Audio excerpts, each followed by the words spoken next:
Alright, yo, what's going on, all my gamers? I was gonna say all my Tribe 9 gamers, but chat. As you can tell by the title, that is something I can no longer say because Tribe 9 itself has just announced it's gonna EOS in November, which is kinda. It's kind of a long time, I'm not gonna lie, chat. Hey, in my opinion, hey, if they brought it back, maybe they won't EOS. But chat, of course, Tribe 9 it will like I said, Tribe 9 will EOS. This is something, so I want to talk about it, right? Tribe 9 is a game that I have not really played. It was a game I kept saying I was gonna play it, right?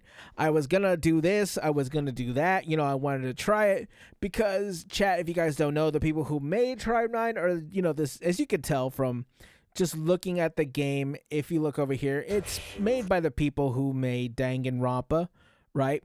So, in my opinion, I honestly would have thought that this had a lot more to stand on. But and even as someone who had watched just people play it in development stage, Calliope Mori has played it like way before it came out on beta.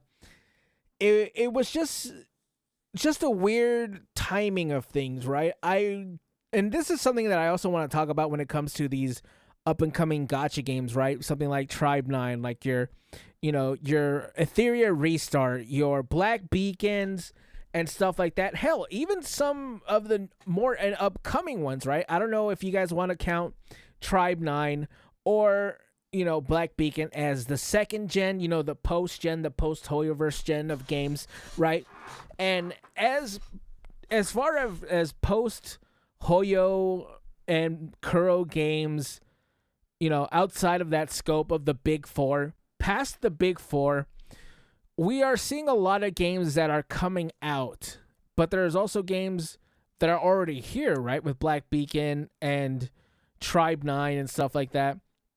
So it's kind of hard to really imagine that Tribe 9, just by looking at it, was really on that much of a downswing, right? But as from what I've heard, it had an abysmal launch, honestly. And this kind of shows you how, I don't want to say how lucky Wuthering Waves is, but still, a game like Wuthering Waves to be as big as it is, it definitely helped it out to be part of Kuro Games, where they had like a game that was already successful, because Tribe 9 is another game that didn't have a good launch. Like, they had pretty big problems when it comes to, I think it was like, I don't know, chest not giving rewards or something like that. It was something really, really dumb that I can't even begin to think where this decision was made and how it was made, to be honest. Is like, I don't know where all this came from, right? So I'm not actually, these are like bigger problems that I don't really want to compare to Wuthering Waves, because when it comes to Wuthering Waves, they just had like optimization issues and the voice acting was awful and it felt really rushed, and these problems weren't really solved until 2.0, but it just didn't get that kind of time to really develop. But there's also a big problem when it comes to something like Wuthering Waves that had such a big splash when it first came out. And this is something that I should have seen coming, to be completely honest, because the other day I had come over here to SteamDB, and I believe this game is only on Steam. It's kind of like a Limbus company. But Limbus Company, if we're going over here and look at it, Limbus Company themselves, they peak at about, geez. This game just they almost just beat their peak at 68,000 players.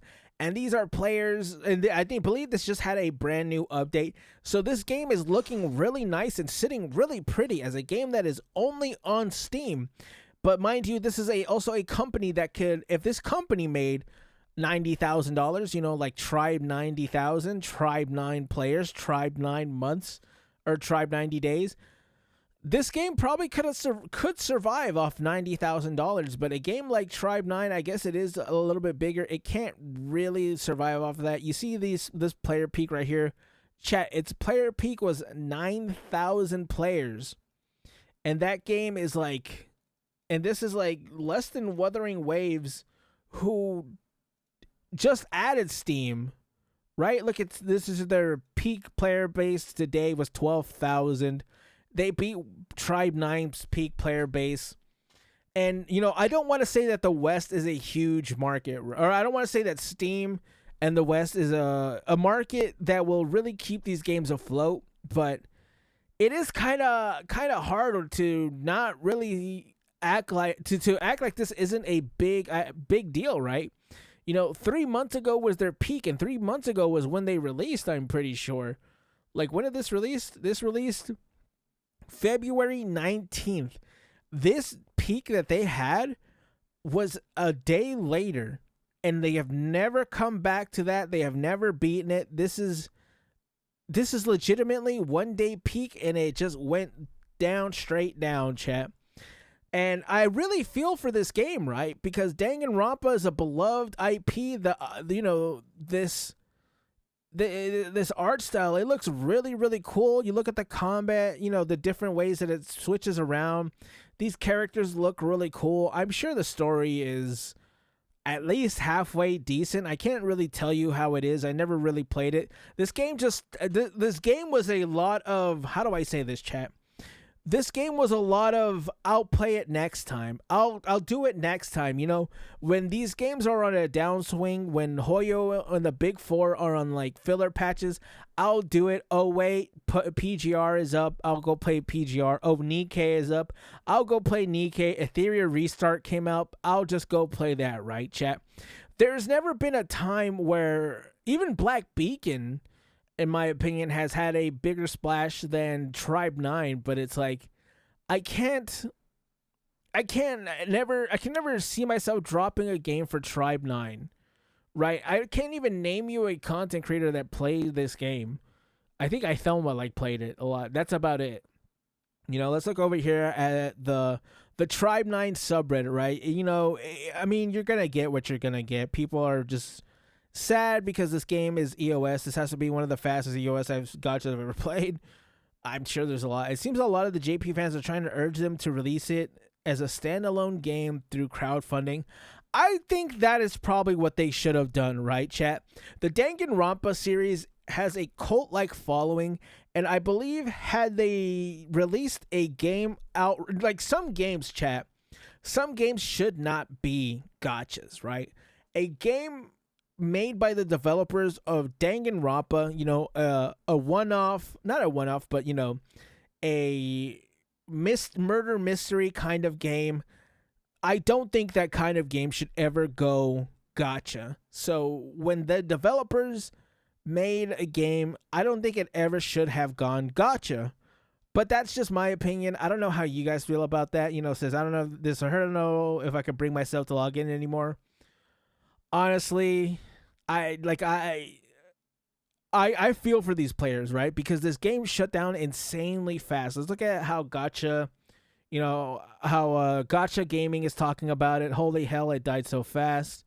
February 25, just bringing the date. It should be single game sales like Danganronpa and 100 Line. It should have chose the gacha path at the start. I completely agree. Japanese Tribe 9 has a serious monetary problems, like no real end-game pool to roll more characters, just build one solid team and you're done. Character dupes are not really being necessary. Pull character once and done. Plenty of free rolls to build towards pity. Farmable cosmetics. That's probably a bad thing. They really should not. Battle Pass skins were paid only, but you could freely get their recolors. Slow release schedule, one event and one main story chapter in 3 months. That's not good. Refunding any gacha currencies spent before they change the percentages, which to be honest was needed to salvage an awful launch reputation to still put a glut in the pay. Like, this game, today's market, birth of PS5 death and Stripe 9, This game should not have had a Concord level of, you know, it should not have the same lifespan close to Concord, right? Concord was only 2 weeks, but still a game coming out for 2 months. It's still a insane time for a gacha, right? There are games out there that make maybe $5,000 and still still haven't been shut down for US. They probably will soon, but still, they never can. Yeah, the game never recovered from the terrible launch. The devs did not their best to course correct, but the money just wasn't coming in. And like I said, the art style would have sold me, but for whatever reason, I just didn't do it. It just didn't click for me. I just never played it. Chat. In my opinion, I think people are right in saying that this should be a standalone game. I completely agree with that. I think it would be a pretty good standalone game, and in that case, they can charge, probably like if I were to recommend it, probably like a $40 to $50 price tag on that game. In which case, they could probably recoup a lot of the loss from this game in terms of development, right? But put it out, right? Put it out in its entirety, maybe some DLC down the line, but don't make it an online, a live service game. Some games are not meant to be live service, right? You don't want to go the way of AC Shadows, where they have a game that is a single player experience, but then they make, microtransactions and battle passes and stuff like that. You don't really want to go down that route. You have a very successful, what do you call it, IP with Danganronpa. They should have done the same thing with Tribe 9. And if they did that, then there is no expiration date on it, right, chap? Then you just kind of go in, play it at your own leisure, play it at your own pace. And if it's that compelling and they put it out, and the characters, because the characters look great, right? The combat system look great. I think it should have been single player, and in my opinion, it would have succeeded a lot better like that, chat. I want to know how you guys feel about this. Let me know how you guys feel in the comment section down below. Comment, like, subscribe, and I'll catch you gamers in the next one. Bye.